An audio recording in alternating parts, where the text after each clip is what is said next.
Thanks for joining me. I have a few things regarding what I think could be the smoking gun that could or may prove the origins of Adventism. As you know, Adventism has three theological pillars. They are the state of the dead, the mark of the beast being Sunday worship, and most importantly, the doctrine upon which the Seventh-day Adventist religion hangs on is the sanctuary doctrine conjured up by Hiram Edson and later endorsed by the false prophet Ellen White. The doctrine has no scriptural basis. Is the Seventh-day Adventism part of an unholy triad? I think once you realize the origins of Seventh-day Adventism, one needs to ask questions. Now later on, I will be showing a segment of Dr. Alan Lindsay, one of Adventism's foremost historians and noted gatekeeper of the Ellen White Research Center, and keeper of White's writings. But I am going to show you 5 people and all have one thing in common, or could there be a more secret and sinister background to this commonality? So what do these people have in common? 1. Hiram Edson, Adventist pioneer and founder of the most diabolical Adventist theological doctrine, the cleansing of the heavenly sanctuary that attacks the gospel of the grace of God, and ultimately, the finished work of Jesus Christ on the cross. Edson, while walking through the cornfields with an unknown person, supposedly had a vision of Christ moving from the holy place to the most holy place. Thus the doctrine upon which Adventism is primarily founded was born. 2. Joseph Smith, the founder of Mormonism, a system of beliefs that came via a devil angel named Moroni who showed him the location of gold plates which later he supposedly transcribed into the Book of Mormon. However, the system of Mormonism opposes the gospel of the grace of God and denigrates the finished work of Jesus Christ in favor of man's work towards godhood status and to ultimately rewarded with the ability to populate other worlds through endless procreation with celestial virgins. 3. The Fox Sisters, the founders of modern-day spiritualism. Of interest to the Fox Sisters created the largest organization of spirit mediums and called it Lilydale. This ancient Baal cult and demonic system of necromancy, forbidden in the Holy Bible by God, continues to increase in adherents each coming year. So what do these people have in common?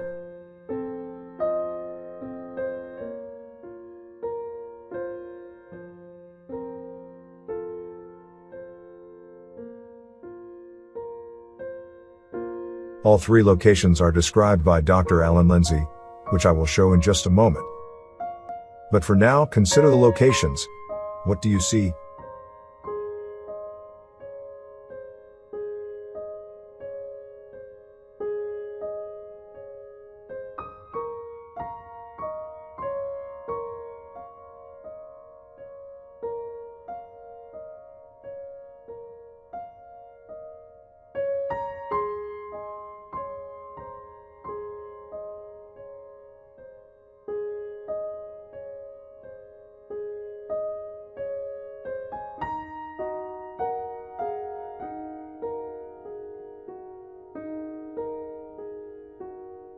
And Jesus came and through his word corrected their error, brought them through their disappointment, reaffirmed their confidence, and gave them a message to take to the world.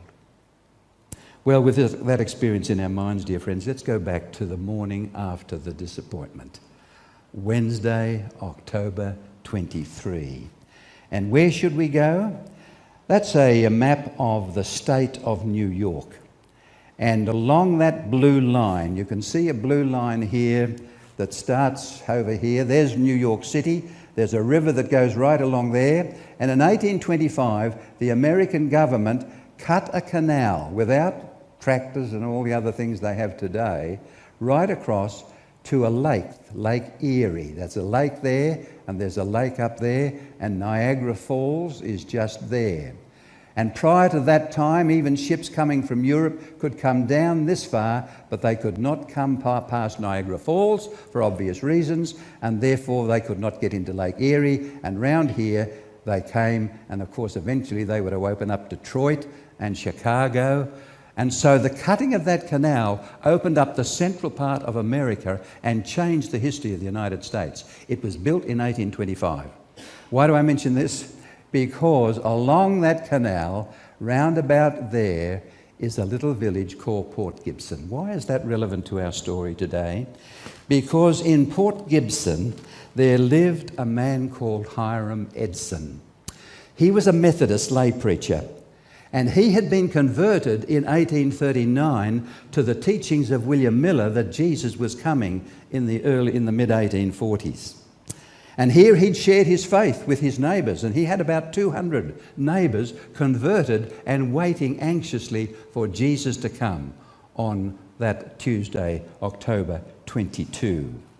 If you have a look at that map, it makes it a little bit clearer, and there's some interesting things on that map, because here you'll see is the Erie Canal, but there are 3 places there that while I'm going to go to talk about one of them tonight, the other 2 are very interesting.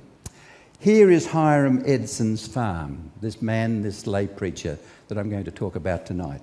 And just a few miles over to the west is Hill Cumorah, which is the beginnings of Mormonism. It was here that Joseph Smith discovered the gold plates that led to the writing or to the translation of the Book of Mormon. And just above it, up there is the Fox Cottage, and this is the birthplace of modern spiritualism. I was amazed when I first visited this place to think that within a few miles of each other is the beginnings of Adventism, the beginnings of Mormonism, and the beginnings of spiritualism right there. And of course, spiritualism, may I remind us all, is the agent that Satan is going to use to gather the whole world together into one body. Read Revelation 16 sometime. Very significant that it should come so close. Well, if you go to that site today, you'll see the site of Hiram Edson's home. The home is long since gone, and they have put a barn on the property for reasons I'll explain in just a moment. There's a photograph of the reconstructed barn, but here is Hill Cumorah. This is a magnificent visitor centre that the Mormons have constructed right there to celebrate the discovery of the gold plates in the Book of Mormon. And then, of course, there's the Fox family, that little cottage where spiritualism began, as you saw there on the map. Well, let's go back to Hiram Edson. This man and many others had waited for Jesus to come. He'd passed through that disappointment. And he too tells us a little of his disappointment. There is a photograph that I took of the Erie Canal, right there where Hiram Edson's farm is. And I was interested to discover that later I was walking through a cemetery up there in New York and discovered the grave of Hiram Edson because he became a pioneer Adventist minister and died in 1882. But have a look at this statement. You remember the one I put on the screen about James White? Look at this. Hiram Edson has written a manuscript, and in that manuscript he wrote this about his experience that Wednesday and that Tuesday. We looked for our coming Lord until the clock tolled 12 at midnight. The day had then passed, and our disappointment became a certainty. Our fondest hopes and expectations were blasted, and such a spirit of weeping came over us as I never experienced before. We wept and wept till the day dawned. Bitter disappointment.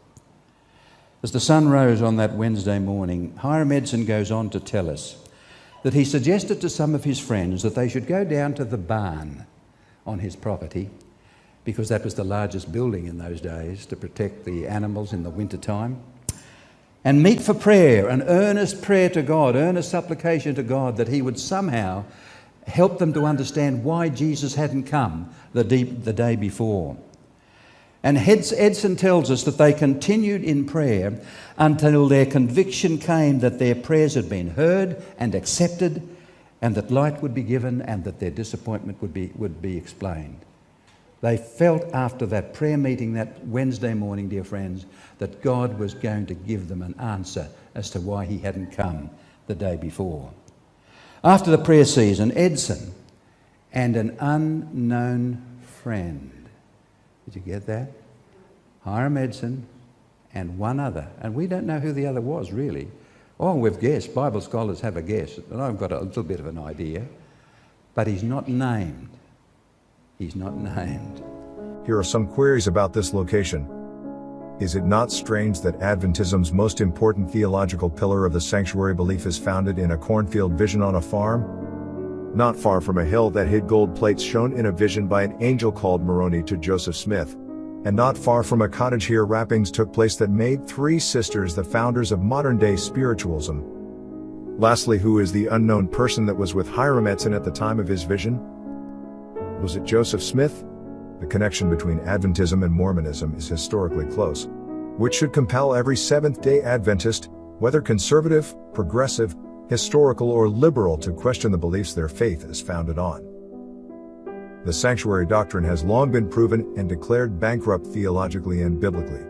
What Hiram Edson saw is anybody's guess.